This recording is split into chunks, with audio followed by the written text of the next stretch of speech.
तो जी दोस्तों, जैसा कि हम बात कर रहे थे कंस्ट्रक्शन की और इसी के हवाले कंस्ट्रक्शन की जाती है अपने घर की, और घर के बारे में ये बताया जाता है कि अपना घर अपनी जन्नत।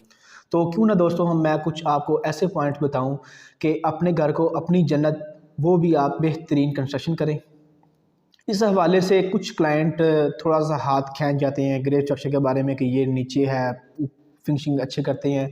तो जो उनका माइंड है वो एक साइड पे है, लेकिन जो हमारा माइंड है, हमारी टीम या हमारा ऑफिस रेफर करता है, उनका सिर्फ यही कहना है कि घर की तमीर और ग्रे स्ट्रक्चर ज़िंदगी में एक बार ही होता है, जो कि आप अपना घर बनाते हैं। उसके बारे में आपको कुछ ऐसे टिप्स बताऊंगा जो कि बड़ी बड़ी कंपनियां भी नहीं बताती, और ठेकेदार या बिल्डर्स वो इस बारे में आपको इन्फॉर्मेशन नहीं देते। जब आप ग्रे स्ट्रक्चर की कंस्ट्रक्शन करते हैं तो इसमें आपका बहुत ज़्यादा खर्चा नहीं आता। ये जो छोटे छोटे पॉइंट हैं, लेकिन आपकी कंस्ट्रक्शन जो है वो एकदम पुख्ता और मजबूत हो जाती है, जिससे देखने वाला भी यही कहता है कि आपने एक नंबर कंस्ट्रक्शन की है और ये घर बहुत मजबूत बना हुआ है। अक्सर आप घर बाइंग करने जाते हैं मार्केट में, तो आपको डीलर हजरात एक ये पॉइंट बताते हैं कि ये ओनर बिल्ड है। ओनर बिल्ड से मुराद ये है कि जब ओनर अपना घर बनवाता है तो वो अपनी तसल्ली से बनवाता है। तो इसके साथ आपको पॉइंट्स कुछ यूँ बताए जाएंगे। सबसे पहले बात की जाती है फाउंडेशन की। फाउंडेशन जब हम करते हैं तो अक्सर इसमें जो आजकल का हमारा रवायती तरीक़ाकार है, उसमें कुछ यूँ किया जाता है कि फाउंडेशन में, रवायती तरीक़ाकार में सैंड और सीमेंट को मिक्स किया जाता है, उसकी एक लेयर बिछाई जाती है, ऊपर रोड़ी डाली जाती है, उसको कम्पैक्ट किया जाता है और उस पर आप अपनी बुनियाद शुरू कर देते हैं, चुनाई शुरू कर देते हैं। लेकिन A+ कंस्ट्रक्शन में बिल्कुल ऐसा नहीं होता।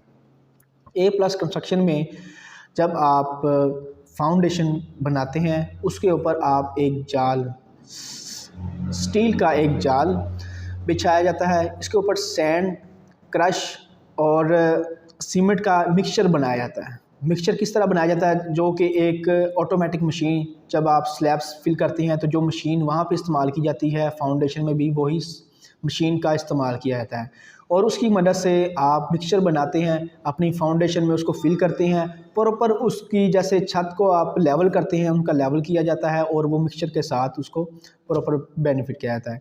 इसके अलावा ये हो गया राउंड नंबर 1। राउंड नंबर 2 में आप उसके ऊपर चुनाई शुरू करते हैं। चुनाई शुरू करने से पहले आप उसको टर्माइट करवाएं। टर्माइट करवाना नहायत ही ज़रूरी पॉइंट है। ये छोटा सा पॉइंट है लेकिन ज़रूरी इस कदर है कि जो जब आप घर मुकम्मल हो जाता है, फिनिशिंग भी करते हैं, तो उसकी वजह से दीमक आ जाती है। टर्माइट दीमक का इलाज है। और हमारी टीम रेफ़र हमेशा यही करती है, हमारा ऑफिस या जो हमारी टीम है रेफ़र इसलिए करती है, टर्माइट किसी अच्छी कंपनी से करवाएं जो कि आपको आपका सर्टिफिकेट दे। 25 से 30 साल का सर्टिफिकेट मिलता है अगर आप किसी अच्छी कंपनी से टर्माइट करवाती हैं। आपका थर्ड स्टेप आता है चुनाई का। चुनाई आप हमेशा जो ओनर बिल्ड करवाते हैं या कोई कंपनी है, वो सिर्फ दिखावे के लिए अव्वल ईंट इस्तेमाल करती है कि अव्वल ईंट से उसको कंस्ट्रक्शन करना शुरू कर देती है, उसको चुनाई बेहतरीन होती है, जी ये है वो है। लेकिन हमारी टीम ये रेफ़र नहीं करती, हम रेफ़र करते हैं खिंगर ईंट। खिंगर ईंट का एक बेनिफिट ये होता है कि जब वो बहुत ज़्यादा पकाई की वजह से जब आप उसको पानी में भी रखते हैं तो वो पानी भी नहीं चूसती। एक लेयर नीचे आपके ड्राइंग के हिसाब से, एक लेयर नीचे आप खिंगर ईंट की चुनाई किया करें। उसका बेनिफिट ये होता है कि खुदा न खास्ता कि आपको प्लॉट को नीचे से पानी आ जाए या कुछ सीपेज वगैरह हो, तो खिंगर ईंट पानी को ऑब्ज़र्व कर इस तरह करती है कि उसको जो सेम या नमी होती है वो ऊपर नहीं आने देती। इसके बाद आप अव्वल ईंट का इस्तेमाल करें, एक लेयर के बाद आप अव्वल ईंट को इस्तेमाल करें और DPC लेवल तक ले आएँ, जो कि आपको सारी गाइडलाइन देता है आपका मैप। जब आप DPC लेवल तक आ जाते हैं तो DPC लेवल अक्सर जो बिल्डिंग्स बनी होती हैं वहाँ पे सिंगल DPC डाला होता है, लेकिन ऐसा गलत है।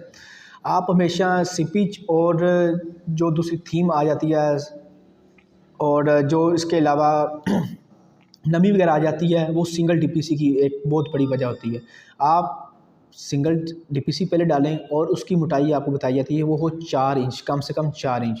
इसके ऊपर आप 1 फीट रोड लेवल तक चुनाई दोबारा फिर करें, जो कि चुनाई की जाती है 9 इंच। और इसके ऊपर आप डबल DPC डालें। जो डबल DPC दूसरा होता है दूसरी स्टेज पे, वो होता है 2 इंच का। 2 इंच का DPC डालने के बाद इसके ऊपर आप एक कोटिंग करें लुक की।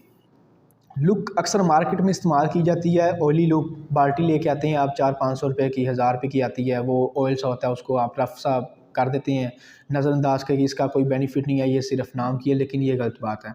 आप प्रॉपर लुक लेके आएँ, जो गर्म करके अक्सर लगाई जाती है, गर्म करके उसकी एक लेयर लगाएँ डीपीसी के ऊपर, उसके ऊपर पॉलीथीन डाला जाता है। पॉलीथीन आप डीपीसी के लिए स्पेशल पॉलीथीन मिलता है जो कि 9 इंच की कटिंग 10 इंच की कटिंग होती है, 9 इंच की चौड़ाई आ जाती है और एक आधा इंची साइड पे रफ़ किया जाता है, जो कि जब आप कच्चा करते हैं तो उस वक़्त आपको काम आता है। तो इसके अलावा ये आपकी फाउंडेशन तैयार होगी।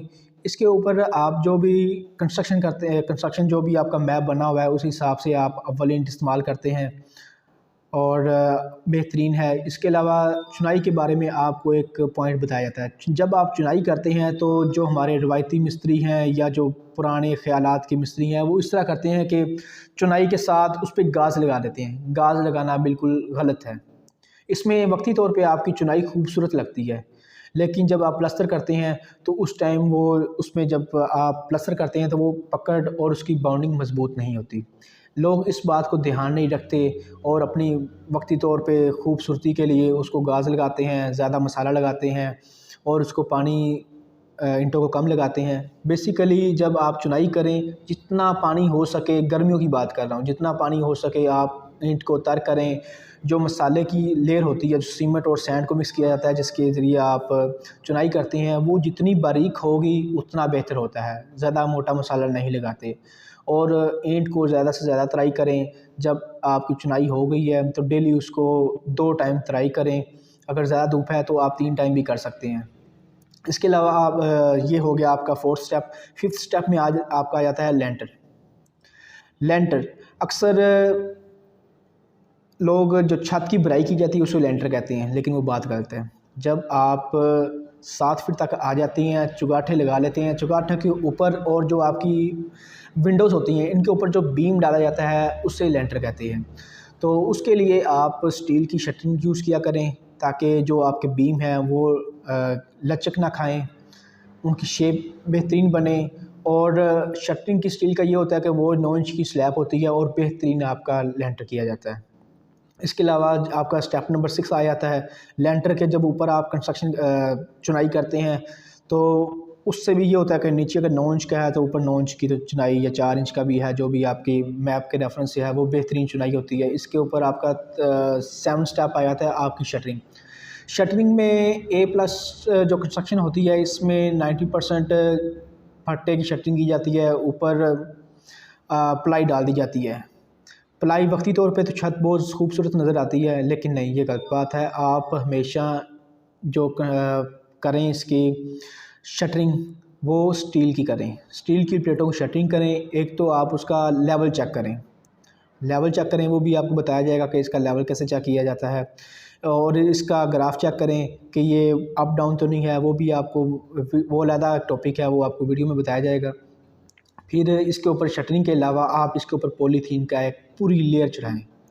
उससे ये है कि जो आप मिक्सचर बनाकर डालते हैं छत के ऊपर भराई के वक़्त, स्लैब के वक़्त, तो उसमें जो रेशो बनी होती है, जो फट्टे की शटरिंग होती है या प्लाई की, उसमें से वो पानी की तरह बहना शुरू हो जाता है। बेसिकली पानी नहीं होता, वो आपका सीमेंट ही होता है और सारा सीमेंट ज़ाया हो जाता है। तो जब आप पॉलीथीन डालते हैं तो इसको काट दिया जाता है, जहाँ पे दीवार आ रही है वहाँ से काट दिया जाता है, बॉक्स बना के रख दिए जाते हैं, या किसी सरिये की वजह से डैमेज हो जाता है, या जो इलेक्ट्रिशियन आते हैं वो अपने पाइपिंग लाइन करते वक्त उसको काट देते हैं या फाड़ देते हैं। तो ये भी गलत बात है। एक आप पॉलीथीन लें जो कि पूरी छत पे लेयर हो, ऐसा लगे कि ये एक ही पॉलीथीन है, उसमें किसी भी किस्म का कट ना हो और कोई एक्स्ट्रा, यानी कि जहाँ पे अगर फ़र्ज़ करें उसकी जो लेंथ है या विड्थ है वो ज़्यादा है तो जो दूसरा आप यूज़ करें वो उसके ऊपर आ जाए। तो स्लैब्स की बात की जाती है। A+ कंस्ट्रक्शन में जो स्लैब की जाती है वो 5 इंच उसकी मोटाई होती है, कम से कम 5 इंच। आप 6 इंच भी कर सकते हैं लेकिन 5 इंच मुनासिब है, वो 5 इंच की जाती है। इसमें जो सरिये की स्टील की जो आप फिक्सिंग की जाती है वो आप ड्राइंग के हिसाब से, आजकल अच्छी सोसाइटीज़ में ड्राइंग दी जाती है, लेकिन LD एवेन्यू 1 में अगर आपके पास कोई अच्छा इंजीनियर है तो वो आपको ड्राइंग बताएगा। लेकिन इसका जो बॉक्स है वो 6x8 का बॉक्स रखें, अच्छा स्टील इस्तेमाल करें। और जब आप स्टील की बाइंडिंग करते हैं तो आप अपने लोहार से, ये आपकी ओनर्स की बात कर रहा हूँ, ओनर के लिए वीडियो बना रहा हूँ, कि जब आप स्टील की फिक्सिंग करवा रहे हों तो स्टील वायर से उसको अच्छी तरह बाइंडिंग करवाया जाए। हालांकि दिखने में वो एक बारीक से लेयर होती है तार, तो उसका क्या बेनिफिट है? उसका बेनिफिट ये है कि वो एक पाउंडिंग अच्छी बना देता है।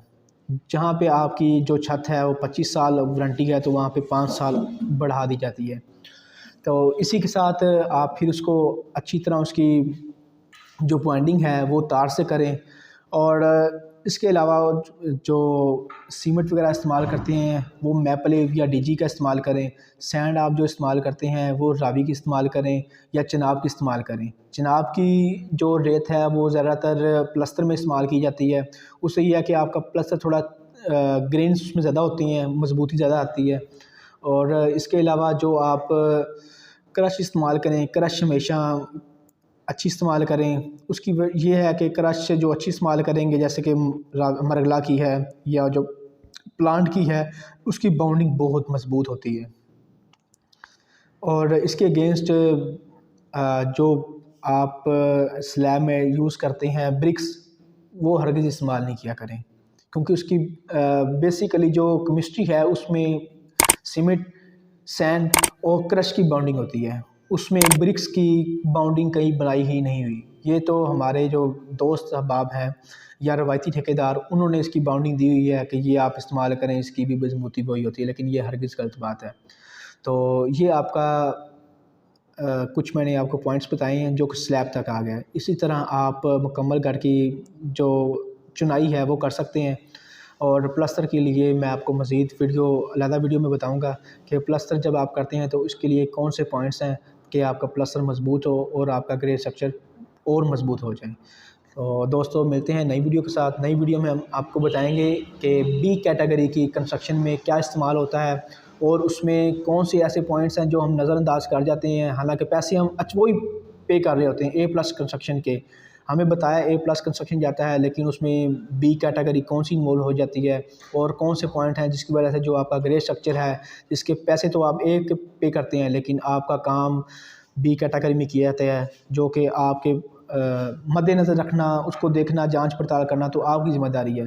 तो हम आपकी हेल्प कर रहे हैं। आप वीडियो देखें कि आपको ए प्लस दिखाकर बी कैटेगरी में किस तरह इन्वॉल्व किया जाता है और आपके साथ क्या नाइंसाफ़ी की जाती है। अल्लाह हाफ़िज़।